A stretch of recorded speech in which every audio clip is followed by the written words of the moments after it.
ذکر کی فضیلت۔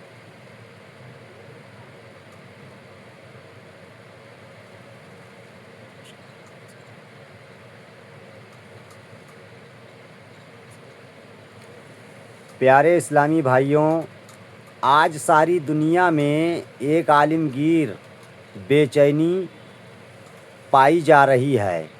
کوئی ملک، کوئی شہر اور کوئی گاؤں، بلکہ کوئی گھر ایسا نہیں جہاں بد امنی اور بے چینی نہ پائی جاتی ہو۔ آج ہر شخص بے چینی کا شکار نظر آ رہا ہے۔ نادان انسان شراب و رباب کی محفلوں، سنیما گھروں کی گیلریوں، ڈرامہ گاہوں، فحش و عریانی سے مرصع نائٹ کلبوں اور جنسی و رومانی نادلوں کے مطالعہ میں سکون کی تلاش میں سرے گرداں ہیں۔ آخر سکون کہاں ملے گا؟ آئیے قرآن سے سوال کرتے ہیں۔ اے اللہ عز و جل کے سچے اور پاکیزہ کلام، تو ہی ہماری رہنمائی فرما اور ہمیں ارشاد فرما کہ سکون کہاں ملتا ہے۔ جب ہم نے قرآن مجید کی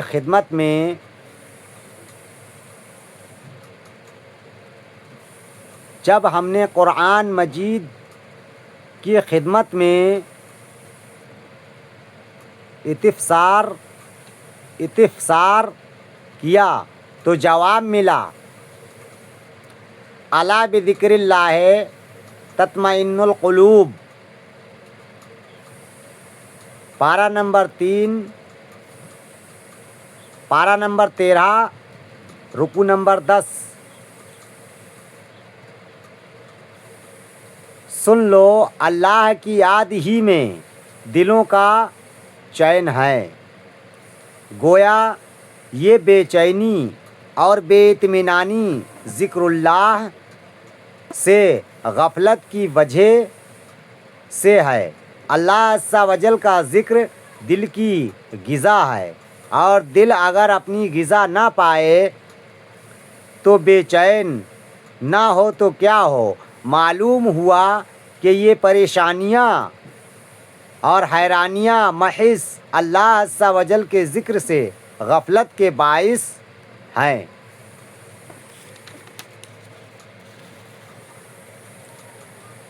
غافل انسان اپنے رب کو یاد کر، دل کی اجڑی بستیاں آباد کر، ہر چیز تسبیح کرتی ہے۔ پیارے اسلامی بھائیوں، یاد رکھیے کہ دنیا کی ہر چیز اللہ عز و جل کی تمجید و تقدیس میں رطب اللسان ہے۔ وَإِن مِّن شَيْءٍ إِلَّا يُسَبِّحُ بِحَمْدِهِ۔ پارہ نمبر 15، رکوع نمبر 5۔ یعنی اور کوئی چیز نہیں جو اسے سراہتی ہوئی اس کی یاد نہ بولے۔ چنانچہ اس کے مطابق کوئی شے بھی اس کی تسبیح سے غافل نہیں۔ حضرت صدر الفاضل مولانا نعیم الدین مراد آبادی رحمۃ اللہ تعالیٰ علیہ اپنی تفسیر خزائن العرفان میں فرماتے ہیں، حضرت ابن عباس رضی اللہ تعالیٰ عنہ نے فرمایا، ہر زندہ چیز اللہ عز و جل کی تسبیح کرتی ہے، اور ہر چیز کی تسبیح اس کے حسب حیثیت ہے۔ مفسرین نے کہا ہے کہ دروازہ کھولنے کی آواز اور چھت کا چٹکنا یہ بھی تسبیح کرتا ہے، اور ان سب کی تسبیح سبحان اللہ و بحمدہ ہی ہے۔ حضرت ابن مسعود رضی اللہ تعالی عنہ سے منقول ہے کہ ہم نے تاجدار مدینہ صلی اللہ تعالی علیہ وآلہ وسلم کی انگشتہائے مبارک سے پانی کے چشمے جاری ہوتے دیکھے، اور یہ بھی دیکھا کہ کھاتے وقت میں کھانا تسبیح کرتا تھا۔ حدیث شریف میں ہے کہ تاجدار مدینہ صلی اللہ تعالیٰ علیہ وسلم نے فرمایا، میں اس پتھر کو جانتا ہوں جو میری بعثت کے زمانہ میں مجھے سلام کرتا تھا۔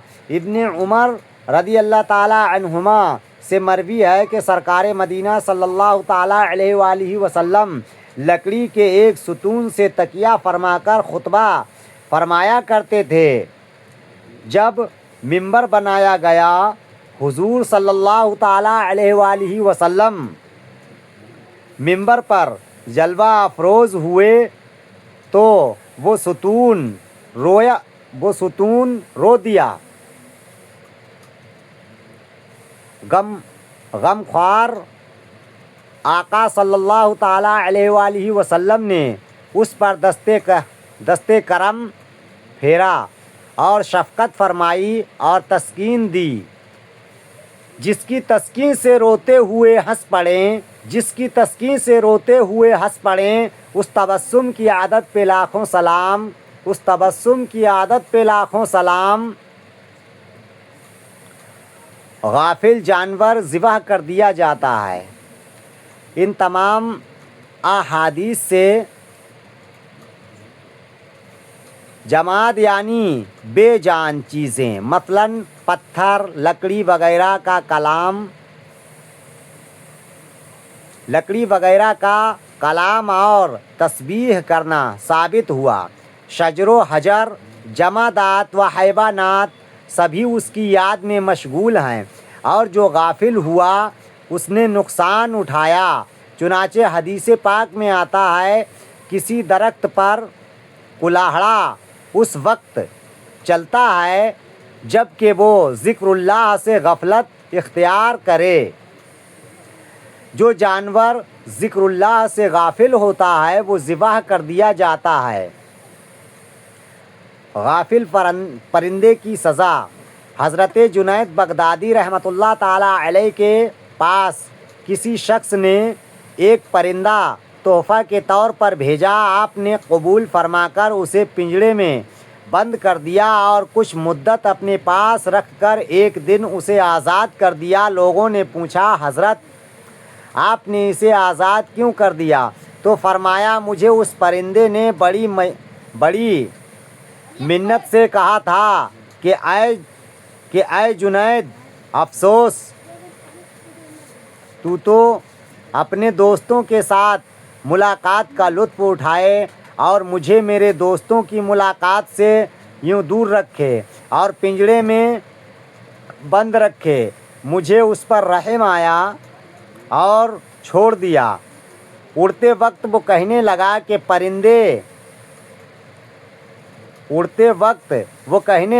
کہ پرندہ یا جانور جب تک ذکر اللہ میں مصروف رہتا ہے آزاد رہتا ہے، اور جہاں اس پر غفلت طاری ہوئی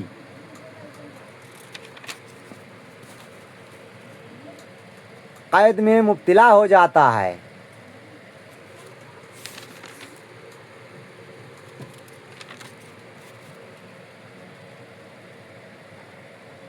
اے جنید،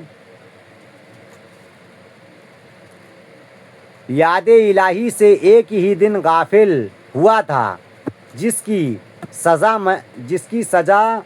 سزا میں مجھے یہ پنجرے کی سخت قید بھگتنا پڑی۔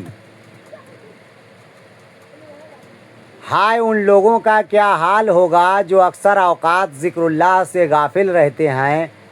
اے جنید رحمۃ اللہ تعالیٰ علیہ، میں آپ کے سامنے پکا وعدہ کرتا ہوں کہ آئندہ کبھی ذکر اللہ سے غافل نہ رہوں گا۔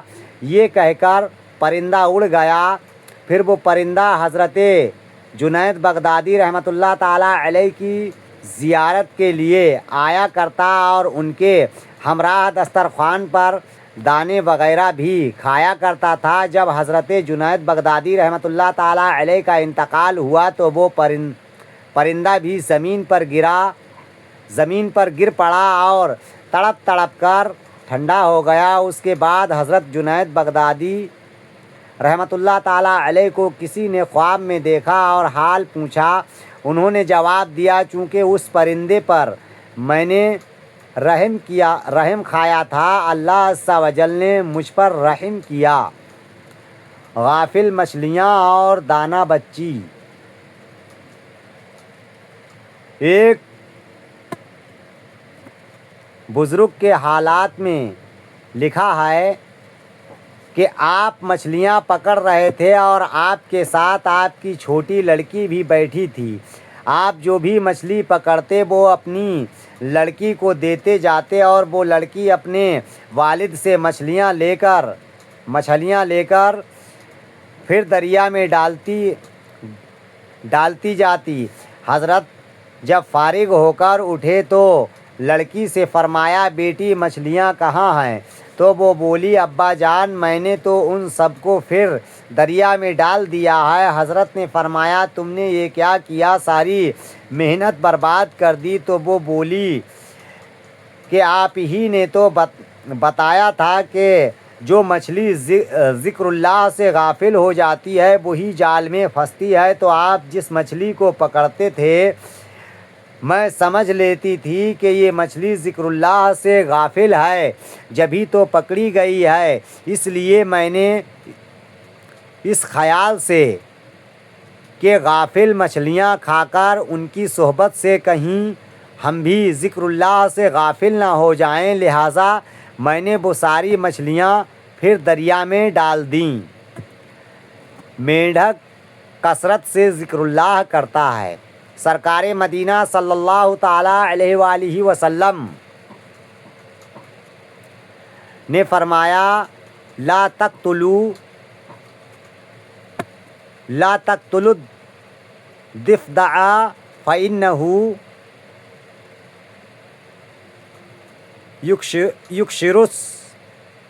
یکشر التسبیح۔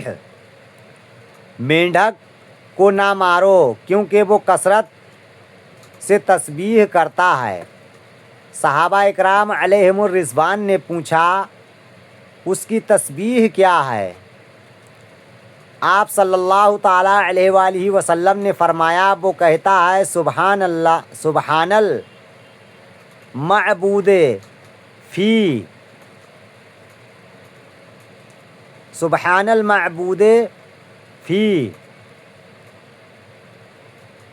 لج البحار۔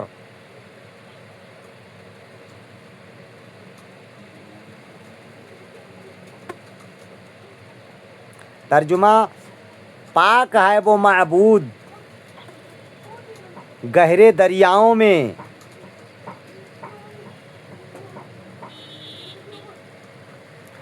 موسیٰ علیہ السلام اور سبز جانور۔ منقول ہے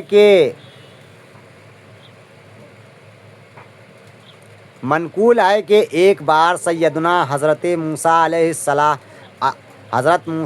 نبینا وعلیہ السلام جنگل میں ذکر الہی کرتے ہوئے جا رہے تھے کہ انہیں خیال ہوا کہ اس جنگل میں شاید میرے سوا کوئی اللہ عز و جل کا ذکر نہ کرتا ہوگا۔ اللہ عز و جل نے وحوش و طیور،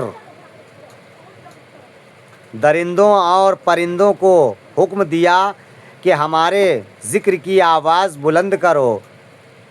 تو اس قدر ذکر اللہ کا شور ہوا کہ حضرت موسیٰ علیہ السلام سجدے میں گر گئے اور عرض کیا، اے اللہ عز و جل، کیا زمین کے نیچے بھی تیرا ذکر ہوتا ہے؟ حکم ہوا بعصاکل ارض، اپنا عصا زمین پر مارو۔ جب انہوں نے عصا مارا تو زمین شک ہوئی اور پانی جوش مارتا ہوا نظر آنے لگا۔ حکم ہوا اس پر بھی عصا مارو۔ آپ نے اس پر بھی عصا مارا، ایک سیاہ پتھر نمودار ہوا۔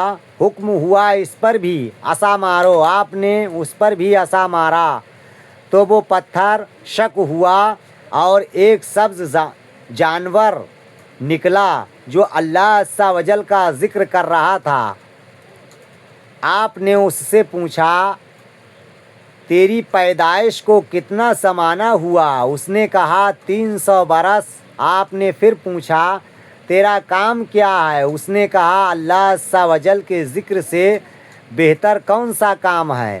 اے موسیٰ علیہ السلام، مجھے دن میں 2 بار پانی دیا جاتا ہے، مگر میں اس خوف سے نہیں پیتا ہوں کہ کہیں ایسا نہ ہو کہ میں پانی میں منہ ڈالوں اور موت کا فرشتہ آ جائے۔ یہ کہہ کر اندر غائب ہو گیا اور پتھر پانی کے نیچے چلا گیا، پھر زمین برابر ہو گئی۔ حضرت داؤد علیہ السلام اور ایک مینڈھک۔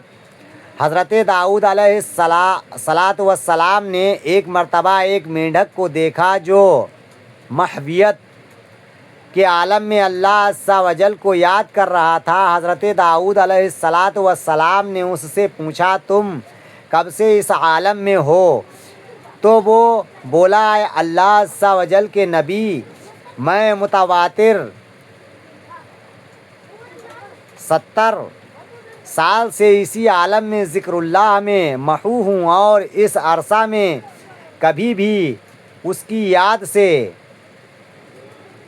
غافل نہ ہوا، اور اب پورے 10 روز سے میں نے صرف 2 مقدس کلموں میں محویت کی وجہ سے کوئی چیز نہیں کھائی۔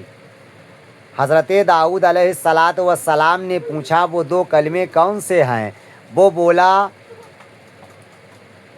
یا مسحم بکل لسانیوں ومذکورہ فی کل مکان۔ اے ہر زبان میں پاکی بیان کیے گئے اور ہر مکان میں ذکر کیے گئے داؤد علیہ السلام اور سرخ کپڑا۔ حضرت سیدنا داؤد علی نبینا و علیہ السلام اپنے حجرے میں بیٹھے زبور شریف پڑھ رہے تھے۔ دیکھا کہ مٹی میں سے ایک سرخ کپڑا نکلا ہے۔ انہوں نے اپنے دل میں کہا کہ اس کپڑے کو اللہ عز و جل نے کس بات کے لیے بنایا ہے؟ اللہ عز و جل نے کپڑے کو حکم دیا اور وہ بول اٹھا اور کہا اے اللہ عز و جل کے نبی، میرا دن ایسا ہے کہ اللہ عز و جل نے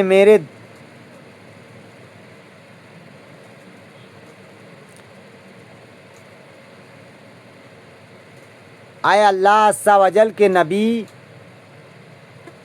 میرا دن ایسا ہے کہ اللہ عز و جل نے میرے دل میں یہ بات ڈال دی کہ ہر روز 1000 بار یہ پڑھا کرو، سبحان اللہ والحمد للہ ولا الہ الا اللہ واللہ اکبر۔ ترجمہ: اللہ عز و جل پاک ہے اور اللہ عز و جل کی حمد ہے، اور اللہ عز و جل کے سوا کوئی معبود نہیں، اور اللہ عز و جل سب سے بڑا ہے۔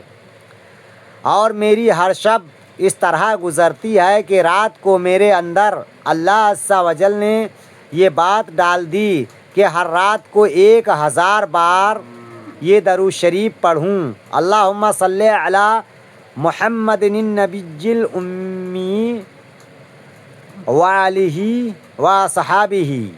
ترجمہ: اے اللہ عز و جل محمد نبی امی صلی اللہ تعالیٰ علیہ وسلم پر رحمت فرما اور آپ کی آل و اصحاب پر سلامتی فرما۔ اب آپ کیا فرمانا چاہتے ہیں تاکہ میں آپ سے استفادہ کروں؟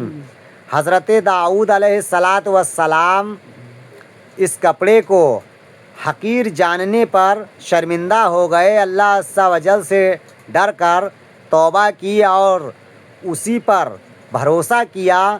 پیارے اسلامی بھائیوں، ان حکایات سے معلوم ہوا کہ اللہ عز و جل کی ساری مخلوق اسی کی یاد میں محو ہے۔ ایک انسان ہی ہے جو اس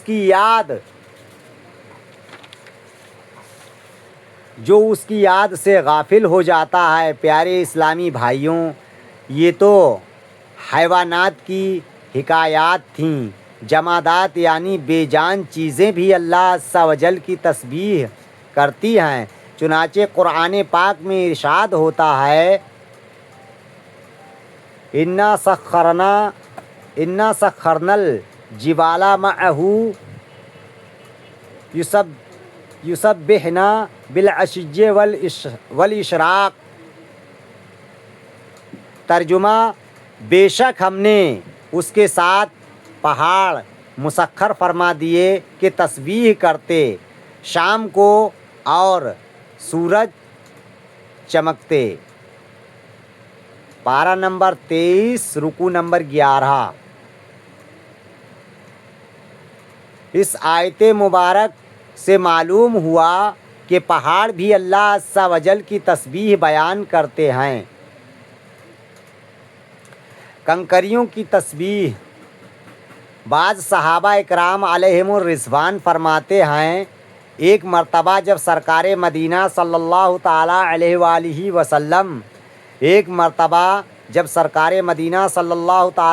وآلہ وسلم نے چند کنکریاں اپنے دستے انور میں اٹھائیں تو فسبحنا حتی سمعنا التسبیح، یعنی یہ کنکریاں تسبیح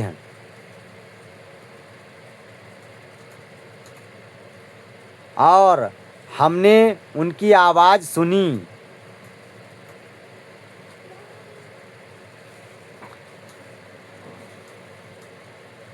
گھاس بھی تسبیح پڑھتی ہے۔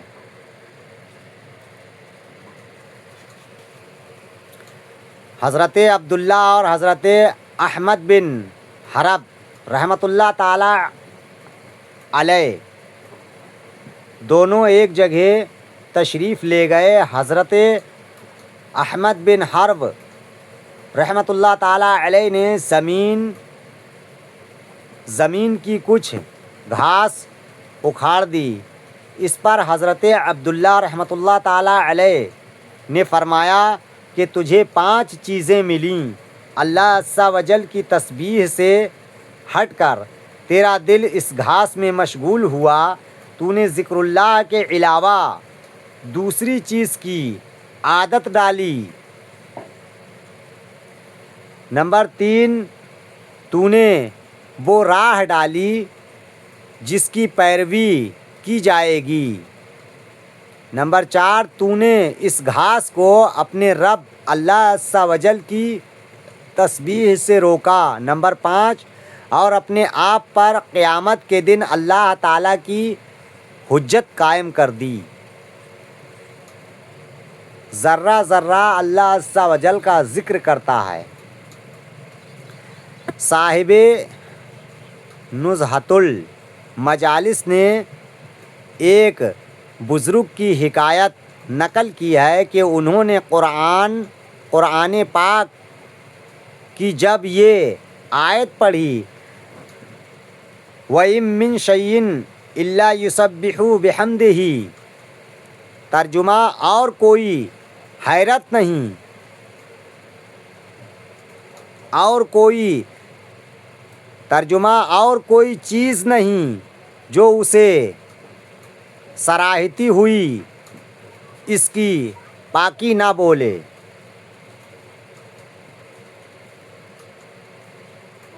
پارہ نمبر 15 رکوع نمبر 5۔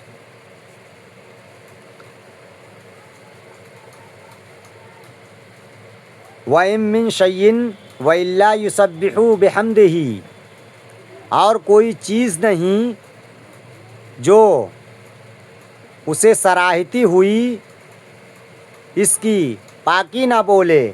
تو ان کے دل میں خیال آیا کہ اگر یہی بات ہے تو پھر ان چیزوں کی آواز ہمیں سنائی کیوں نہیں دیتی۔ یہ خیال آتے ہی انہیں پیشاب کی حاجت ہوئی اور وہ لوٹے کی طرف لپکے تو لوٹے سے آواز آنے لگی، اللہ اللہ۔ انہوں نے لوٹے سے جو اللہ عز و جل کا نام پاک سنا تو شرما گئے کہ اس ذکر اللہ کرنے والے کو بیت الخلاء میں کیسے لے جاؤں، یہ تو بے ادبی ہوگی۔ پھر ڈھیلا اٹھانے بڑھے تو سب ڈھیلوں سے آواز آ رہی تھی، اللہ اللہ اللہ اللہ۔ اب وہ حیران ہوئے کہ ان ڈھیلوں کو بھی بیت الخلاء میں کیسے لے جا سکتا ہوں جو اللہ اللہ کر رہے ہیں۔ الغرض وہ جس طرف بڑھتے ہیں ہر چیز سے اللہ اللہ کا ورد سنتے بڑے حیران ہوئے کہ کیا کروں۔ اتنے میں ہاتف غیبی کی آواز سنی کہ کچھ سمجھے کہ ہم ان چیزوں کی آواز تمہارے کانوں کو اسی لیے نہیں سننے دیتے تاکہ تمہارے کاروبار رک جائیں۔ وہ بزرگ فوراً سجدے میں گر گئے اور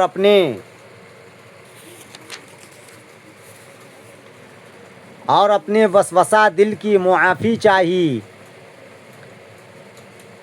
میرے پیارے اسلامی بھائیوں، الغرض یہ حقیقت ہے کہ ہر چیز اللہ عز و جل کے ذکر میں مشغول ہے۔ حضرت شیخ سعدی رحمۃ اللہ تعالیٰ علیہ فرماتے ہیں، بدے کرش ہرچے بینی در خروش است دے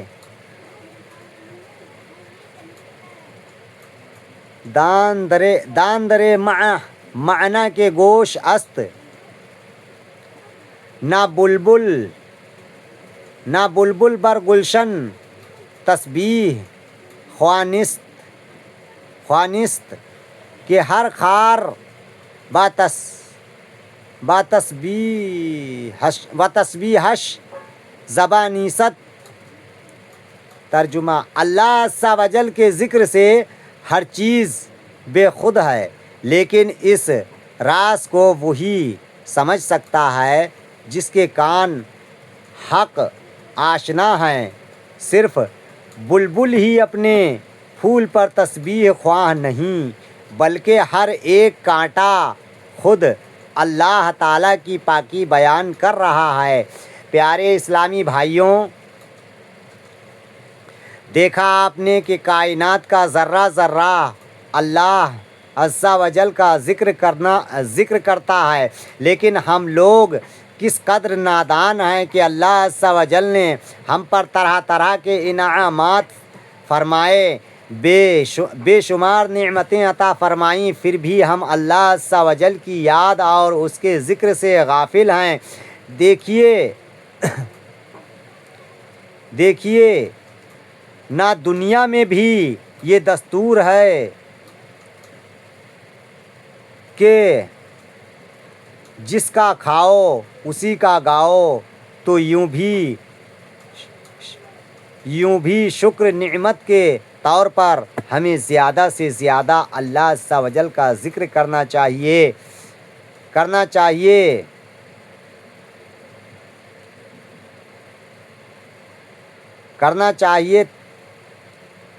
ذائقہ اس نے ہمیں ذکر کا حکم دیا ہے، اگرچہ ذائقے اس نے ہمیں ذکر کا حکم دیا ہے، فرمان عظیم ہے۔ سینکڑوں مقامات پر اللہ عز و جل نے ذکر کی اہمیت بیان فرمائی ہے، اور احادیث شریف ذکر کی اہمیت اور فضیلت سے مالا مال ہیں۔ اللہ عز و جل قرآن عظیم میں ارشاد فرماتا ہے، وَاذْكُرُوا اللَّهَ كَثِيرًا لَعَلَّكُمْ تُفْلِحُونَ، پارہ نمبر 28، رکوع نمبر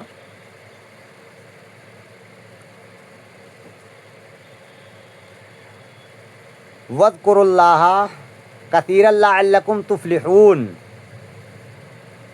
وَاذْكُرْ رَبَّكَ كَثِيرًا وَسَبِّحْ۔ ترجمہ، اور اللہ کو بہت یاد کرو اس امید پر کہ فلاح پاؤ۔ ترجمہ، اور اپنے رب کی بہت یاد کر اور کچھ دن بالعشی والابکار، اور کچھ دن رہے اور تڑکے اس کی پاکی بول۔ یا ایھا الذین آمنوا اذکروا اللہ ذکرا کثیرا۔ ترجمہ، اے ایمان والوں، اللہ کو بہت یاد کرو۔ والذاکرین اللہ کثیرا والذاکرات اعد اللہ لہم مغفرۃ واجرا۔ اور اللہ کو بہت یاد کرنے والے اور یاد کرنے والیاں، ان سب کے لیے اللہ نے بخشش اور بڑا ثواب تیار کر رکھا ہے۔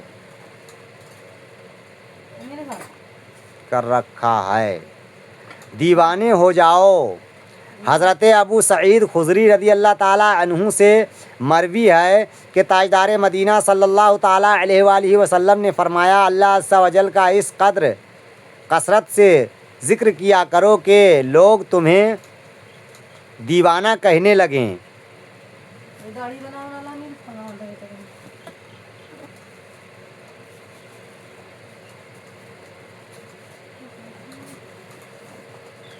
مانند شمع تیری طرف لو لگی رہے، مانند شمع تیری طرف لو لگی رہے، دے لطف میری جان کو سوزد گداز کا۔ اللہ عز و جل کی راہ میں تلوار چلانے والے سے بھی ذاکر افضل ہیں۔ حضرت ابو سعید رضی اللہ تعالیٰ عنہ سے روایت ہے کہ سرکار مدینہ صلی اللہ تعالیٰ علیہ وآلہ وسلم کی بارگاہ اقدس میں عرض کیا گیا کہ کون ہے بندے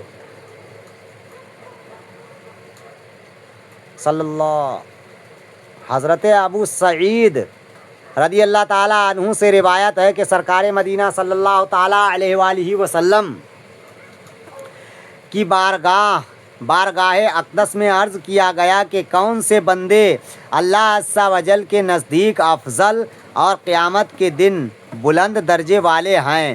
تاجدار مدینہ صلی اللہ تعالیٰ علیہ وآلہ وسلم نے فرمایا، اللہ عز و جل کا بہت ذکر کرنے والے مرد اور بہت ذکر کرنے والی عورتیں۔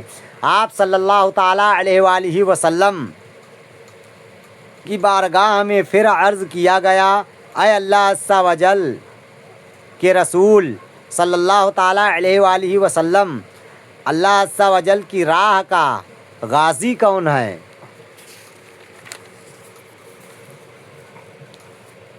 تاجدار مدینہ صلی اللہ تعالیٰ علیہ وآلہ وسلم نے ارشاد فرمایا، اگر غازی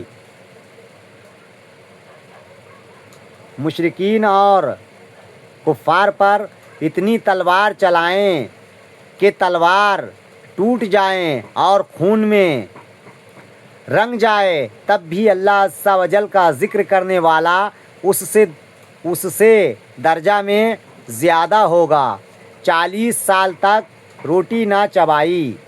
حضرت سری سختی علیہ الرحمہ سے مروی ہے، فرمایا میں نے حضرت جرجانی رحمۃ اللہ تعالیٰ علیہ کے پاس ستو دیکھے جس سے وہ بھوک مٹا لیتے۔ میں نے کہا آپ کھانا اور دوسری اشیاء کیوں نہیں کھاتے؟ فرمایا میں نے روٹی وغیرہ چبانے اور یہ ستو کھا کر گزارا کرنے کے درمیان 90 تسبیحات کا فرق پایا، یعنی اس غذا کو استعمال کرنے کی بدولت میں 90 مرتبہ زیادہ اللہ عز و جل کی پاکی بیان کر لیتا ہوں۔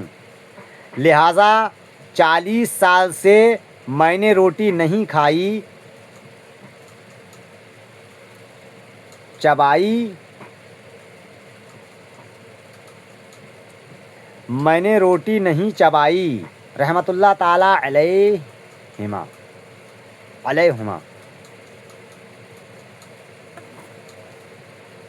30 سال تک کسی نے کھاتے پیتے نہ دیکھا۔ حضرت ابو حماد اسود رحمۃ اللہ تعالیٰ علیہ نے 30 سال تک مسجد حرام میں وقت گزارا، ان کو کسی نے کھاتے پیتے نہیں دیکھا اور ان کی کوئی گھڑی ذکر اللہ سے خالی نہ ہوتی۔ عجیب و غریب دیوانہ غلام۔ ایک آدمی نے ایک غلام خریدا اور غلام نے کہا اے میرے آقا، میں 3 شرطیں لگاتا ہوں۔ نمبر 1، آپ مجھے فرض نماز سے منع نہیں کریں گے جب اس کا وقت آ جائے۔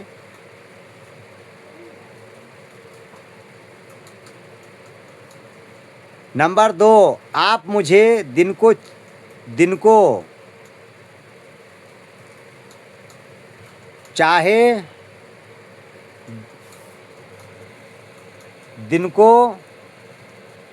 چاہے حکم دیں، رات کو حکم نہیں کریں گے۔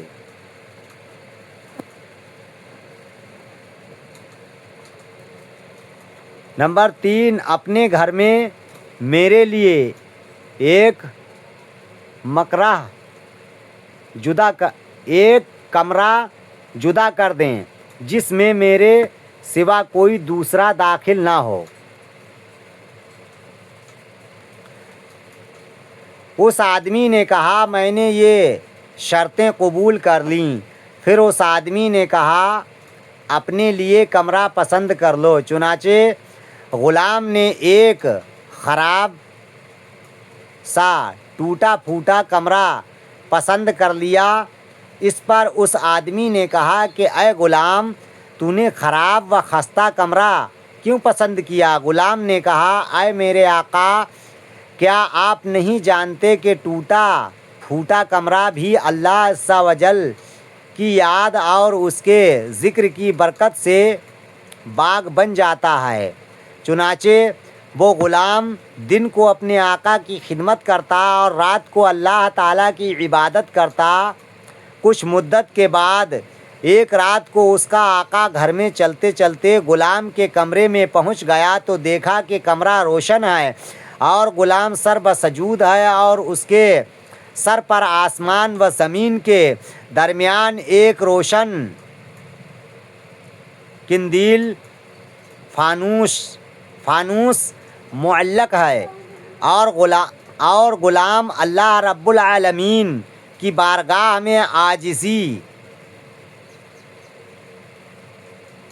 و زاری کے ساتھ مناجات کر رہا ہے کہ اے اللہ عز و جل، تو نے مجھ پر میرے آقا کا حق اور دن کو اس کی خدمت لازم کر دی ہے۔ اگر یہ مصروفیت نہ ہوتی تو میں دن رات صرف تیری ہی عبادت میں مصروف رہتا۔ اس لیے اے میرے رب، میرا عذر قبول فرما لے۔ آقا اسے دیکھتا رہا یہاں تک کہ صبح ہوئی اور روشن قندیل واپس چلی گئی اور مکان کی چھت مل گئی۔ یہ سارا منظر دیکھ کر آقا واپس آ گیا اور سب ماجرا اپنی بیوی کو کہہ سنایا۔ دوسری رات وہ اپنی بیوی کو بھی ساتھ لے کر غلام کے دروازے پر آیا تو دیکھا کہ غلام سجدے میں پڑا ہے اور قندیل اس کے سر پر ہے۔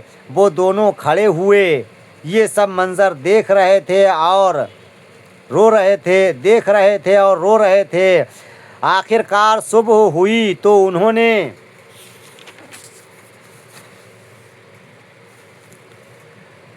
نے غلام کو بلا کر کہا، تم اللہ عز و جل کی خاطر آزاد ہو تاکہ تم جو عذر پیش کر رہے تھے وہ دور ہو جائے اور تم یکسوئی کے ساتھ اللہ عز و جل کی عبادت کر سکو۔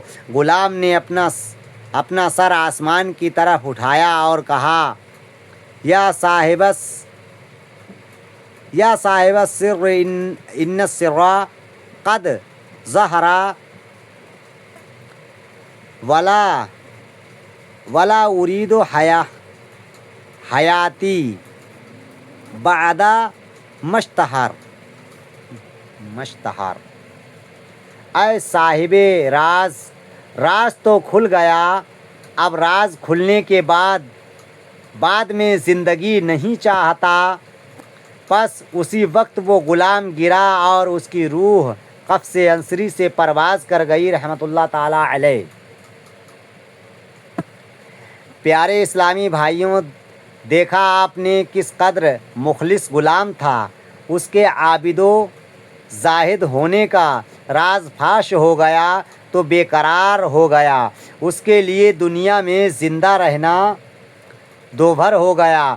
اس کی ایک ہی آرزو تھی، ایک ہی تمنا تھی کہ جس پیارے اللہ عز و جل کا ذکر کر رہے ہیں، جس معبود حقیقی کی عبادت کر رہے ہیں، بس وہی جانتا ہو، کوئی اور نہ دیکھنے پائے۔ یہ کمال درجہ کا اخلاص تھا۔ مگر آج ہمارا کیا حال ہے؟ ہم سے عمل تو کچھ ہوتا نہیں، پھر بھی یہی خواہش رہتی ہے کہ لوگوں میں ہماری واہ واہ ہوتی رہے،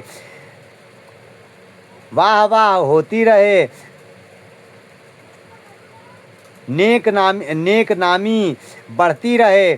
چند سکے اگر کسی مسجد میں چندہ دے بھی دیا تو یہ خواہش ہوتی ہے، بلکہ مطالبہ ہوتا ہے کہ ہمارا نام لے کر دعا کر دی جائے۔ اپنے ضمیر سے پوچھئے کہ کہیں یہ نفس کی کوئی چال تو نہیں۔ یہ مطالبہ اس لیے تو نہیں ہو رہا کہ لوگوں کو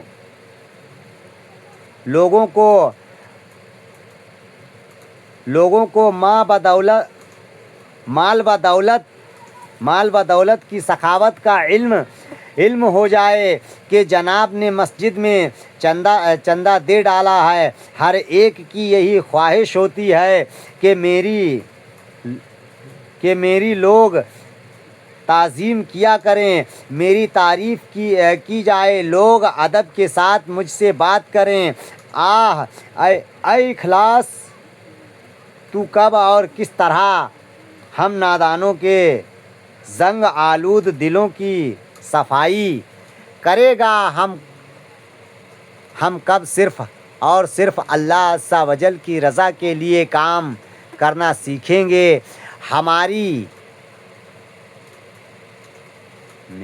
ہماری میں کب نابود ہوگی شہرت و نیک نامی؟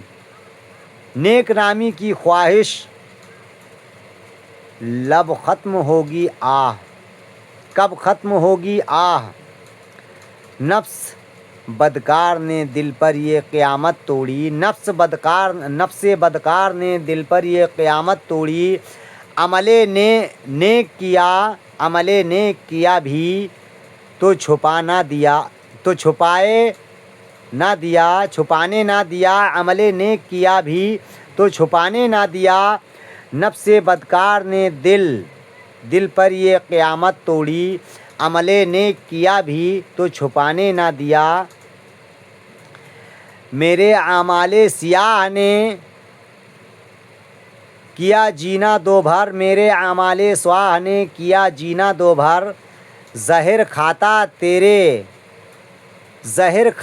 تیرے ارشاد نے کھانے نہ دیا۔ اے ہمارے پیارے اللہ عز و جل ہمیں اخلاص کی لازوال دولت سے مالا مال کر کے ریاکاری کی تباہ کاری سے بچا لے، اپنے مخلص محبوب صلی اللہ تعالیٰ علیہ وآلہ وسلم کے صدقے میں ہمیں سراپا اخلاص بنا دے، آمین، بجاہ النبی الامین صلی اللہ تعالیٰ علیہ وآلہ وسلم۔